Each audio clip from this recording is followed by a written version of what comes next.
السلام علیکم ورحمۃ اللہ وبرکاتہ۔ بیوٹیفل قرآن تلاوت اردو ترجمے کے ساتھ ہمارے یوٹیوب چینل پر سنیں، کمنٹس کریں اور دوستوں کو شیئر کریں۔ بیٹا، نماز کی پابندی رکھنا اور لوگوں کو اچھے کاموں کے کرنے کا مشورہ دیتے رہنا، بری باتوں سے منع کرتے رہنا، اور جو مصیبت تجھ پر واقع ہو اس پر صبر کرنا، بے شک یہ بڑی ہمت کے کام ہیں۔ اور تکبر کرتے ہوئے لوگوں کے سامنے گال نہ پھلانا اور زمین میں اکڑ کر نہ چلنا، اس لیے کہ اللہ کسی اترانے والے شیخ خورے کو پسند نہیں کرتا۔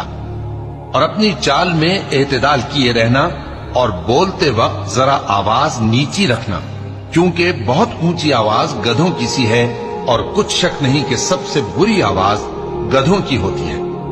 کیا تم نے نہیں دیکھا کہ جو کچھ آسمانوں میں اور جو کچھ زمین میں ہے سب کو اللہ نے تمہارے قابو میں کر دیا ہے، اور تم پر اپنی ظاہری اور باطنی نعمتیں پوری کر دی ہیں؟